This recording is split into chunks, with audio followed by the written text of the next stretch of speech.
Hello philosophers, this is your last lesson on classical logic, at least 1.7, Tableau completeness. So last time what we did, we proved that everything that we came up with using those the Tableau rules also pointed us to true results, right? The semantically valid results. So if you prove something was valid based on the Tableau rules, you also have proved something is valid using those truth assignments. You know, if all the premises are true, then the conclusion must also be true, using those kinds of rules too.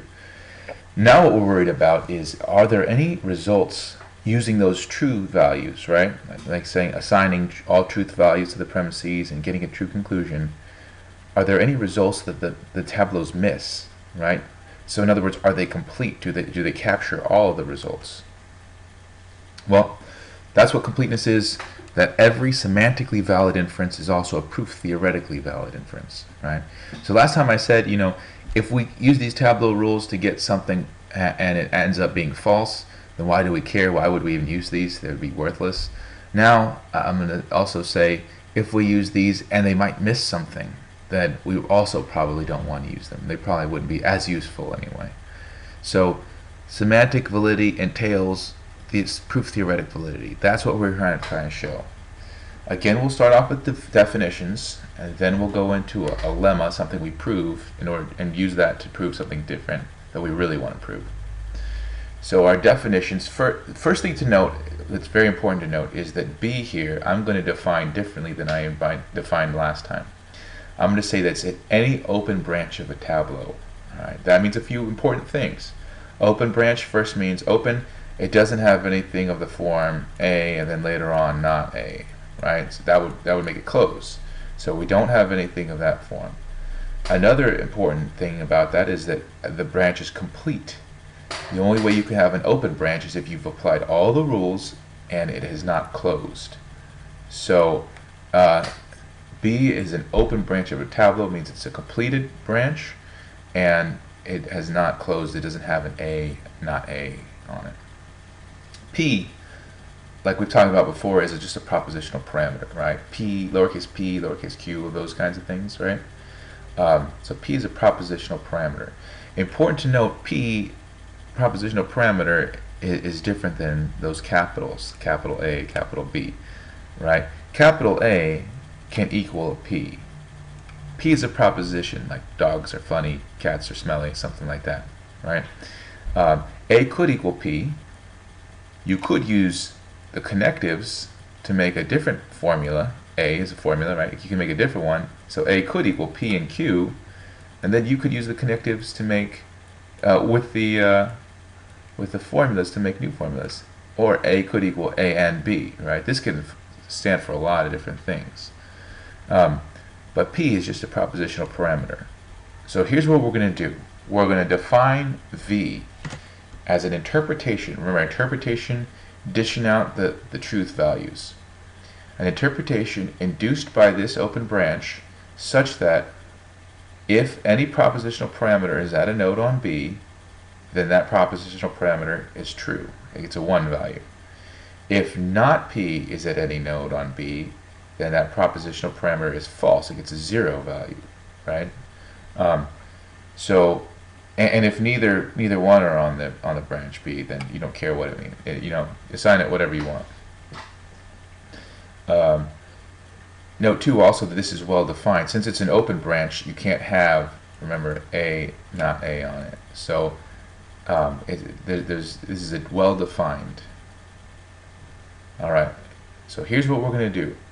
We're going to start off with our completeness lemma, a lemma that we prove and we use that proved lemma to prove something different. If A is on B, then the truth value of A is 1. And if not A is on B, then the truth value of A is 0. That's what we're going to prove right now. All right? We define that for the propositional parameters, but we don't know what's going to happen once we get into the formula. So we want to show that that's what happens, right? So in other words, let's look at it like it's going to be like something like this. Let's say we have these parameters P, Q, and R, right? These are all on nodes, so they all get 1s, right? What we want to say is, now if I use these and I make like an A, which equals P and Q, right? And these both have 1s, then this is going to also be a 1, right? And then if I define R as 1 and let's say B equals R, then B equals 1. And then if I connect A and B like that, I could keep connecting them and I'm always going to get 1. So what we're going to want to do is we're going to want to prove for each connective, for each formula, right, that if that formula is on a node, it gets a 1, and if not that formula, if the not of that formula is on a node, it gets a 0, right? And we're saying that these we've assigned those correctly. We're saying we've assigned those correctly, and we're showing when we use our connectives, they also result every time that they catch the truth value. So the completeness lemma. First of all, if A is a propositional parameter, then completeness lemma holds. That's something like, remember our PQR that we just saw? If A just equals P, right? And P equals 1, then A equals 1, right? That's just what we just defined. So that's an easy one. You're not really proving anything there. But what we're going to do now is we're going to prove for each one, each connective that this holds, the completeness lemma holds. So let's do it for B and C. Assume that B and C is on B.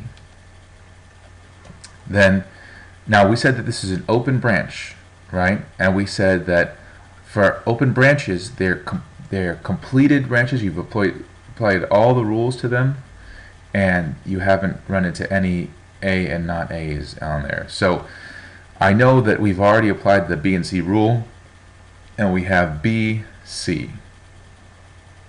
Now, this is the tricky part.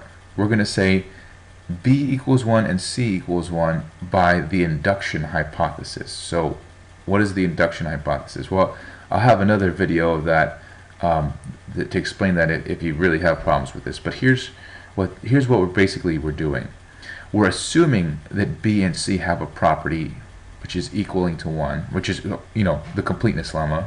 We're assuming that they have this property, and then we're seeing, now does the connective keep that property, right? So if B was P and C was Q, and P, then P equals 1 and Q equals 1, does then B and C equal 1? Does P and Q equal 1, right?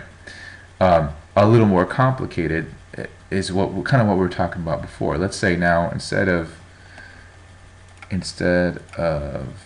A, let's say B equals P and C equals Q, right? Let's do this instead. Let's make B equal to P and Q, right? Now, we saw, we want to prove if B equals P and Q, P equals 1, Q equals 1, does B equal 1? But now even more tricky, if R equals C, right, does C equal 1? And then if I add them together and say B and C, does that equal 1? Like if you keep adding the and, is it going to work? So that's why we're just assuming that these two equal 1, right?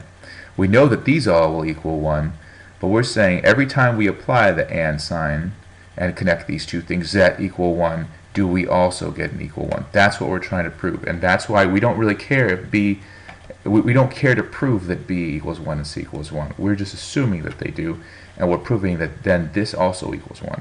That's probably the hardest thing to get about this proof. So don't be don't be surprised that every single time you're going to have to refresh your memory. Why do I not have to prove that this equals 1?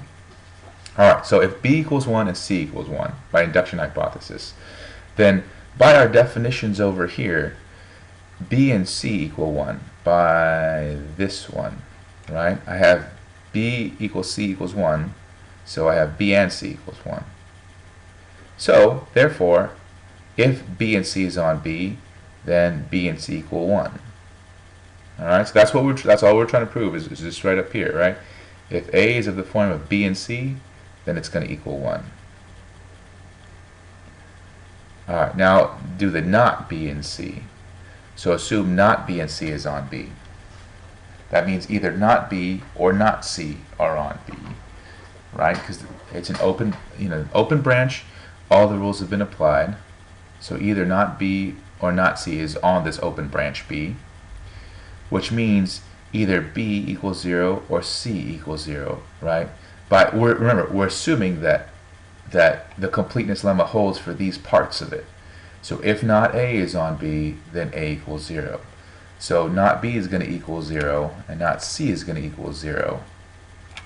And that's we're assuming they do, so that we can prove this. We can prove that it holds for this too.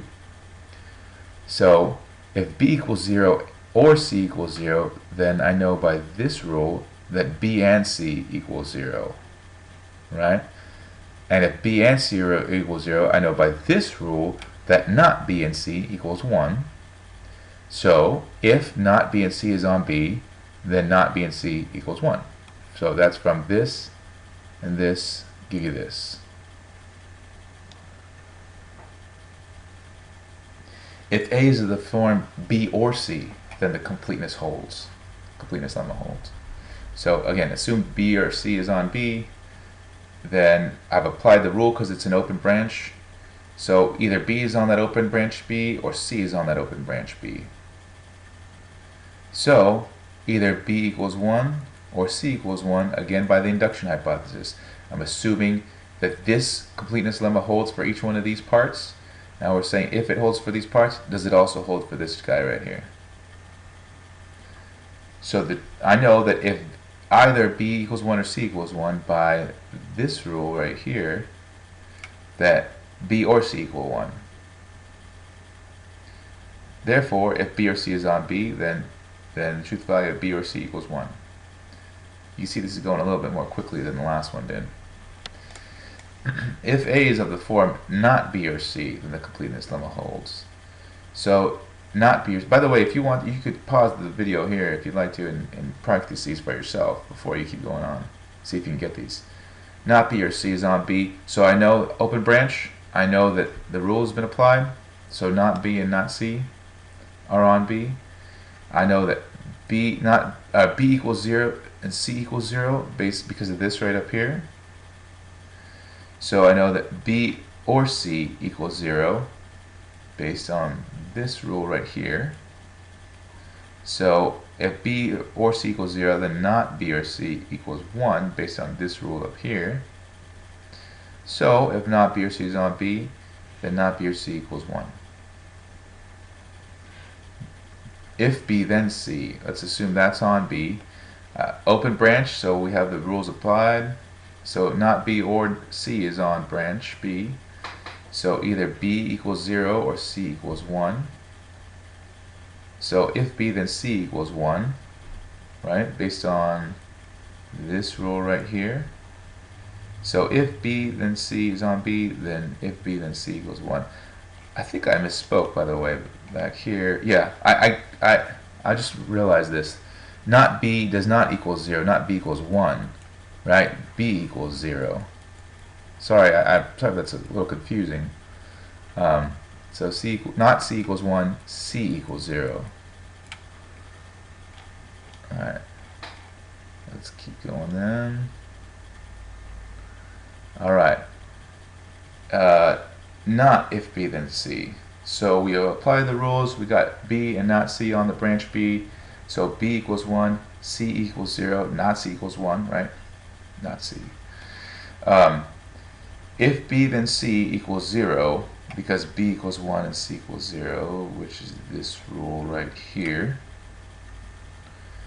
So not if B then C equals 1, based on this rule right here. So if B then C is on B, then not if B then C equals 1. That's the completeness lemma. Alright, we're almost done. B if and only if C. You get these guys over here because it's a completed rule. So one of these is our open branch B. If it's this side, then B equals 1 and C equals 1. If it's this side, then B equals 0 and C equals 0. So either B equals C equals 1 or B B equals C equals 0. So either way, B equals C. And if either way B equals C, then either way, B if and only if C equals 1. So if B if and only if C is on B, then B if and only if C equals 1. Alright, if A is of the form, if B if and only if C, oh, this should be not. If B if and only if C. So assume B not the case that if B if and only if C is on B, this is what you get. These are the two branches. So one of these is the branch B, the open branch B we're talking about. So either B equals 1 and C equals 0, or B equals 0 and C equals 1. Either way, B does not equal C, right? And if B does not equal C, then B if and only if C equals 0. So if B if and only if C equals 0, then not B if and only if C equals 1. So we have proved the completeness lemma for not B if and only if C. Alright, the nots. So assume not B is on the branch, open branch B. That means that B equals 0 based on this completeness lemma, right? So if not B equals 0, if B equals 0, then not B equals 1 based on this. So if not B is on B, then not B equals 1. Sweet, easy, right? Last one, not B. If A is of the form not B, then the completeness lemma holds. Assume it's on B, so that we've applied the rule because the branch is open, so we've left with this B. We know that B equals 1 by induction hypothesis. We've assumed that.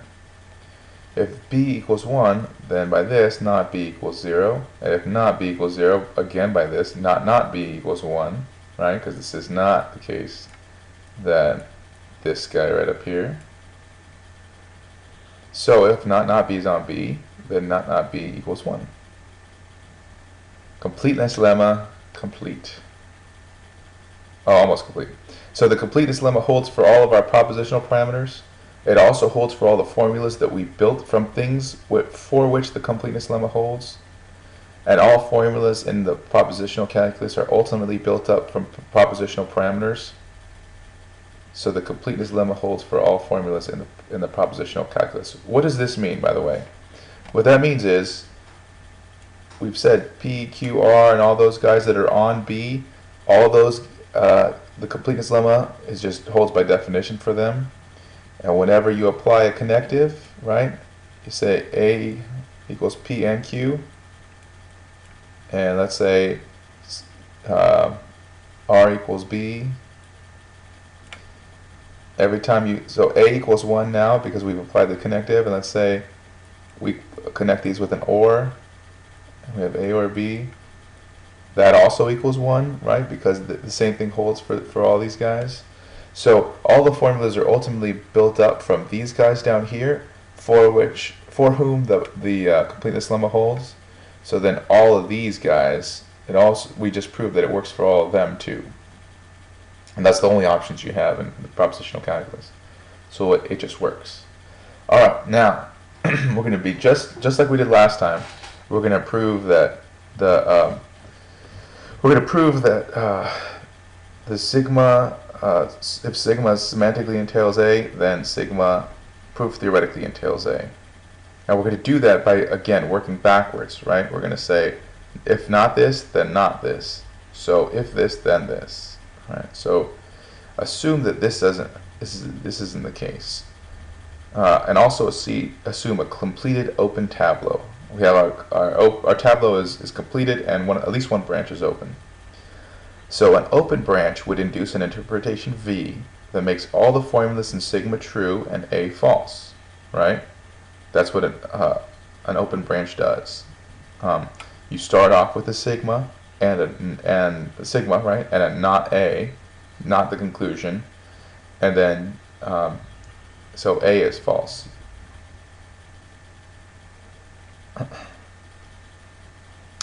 And we said that And that's what we proved, by the way, by the completeness lemma. We proved that that's what it does. The sigma, all the formulas in sigma are true and A is false. And if that's the case, then that's what this is, right? Sigma does not semantically entail A. So again, what we have was, man, I don't have the pictures, but let's see here. Last time it looked like this, right? Let me get a different color. I won't use green though. Let's use black. Okay. So we said if you're outside of this one, this is what we proved. If you're outside of this one, then we've proved you have to be outside of this one too, right? So if you're outside of this one, then you can't be in here, is what we proved, right? That's the backwards of the way that we saw it last time. So if you're in here, you have to be in here, is what we proved. All right, so that's what this says. All right, so one more time, let me just explain one more time with the completeness theory what we did. We said we've assumed that the tableau shows that these two things don't fit together, right? And we've completed an open tableau. Then you have an open branch induces an then an open branch will induce an interpretation that makes all the formulas in sigma true and the formula A false, because you start off your tableau with this, right? And we've shown that we've shown that the open branch B will have all the formulas in sigma be true and not A be true, and that means A is false, right? That's what the completeness lemma showed. So, and that is what this means. If this is true and this is true, then this is the case, right? That's the definition of that. So we've proved that the tableau captures all the stuff that the truth, the semantic validity captures. And that is it for our proof.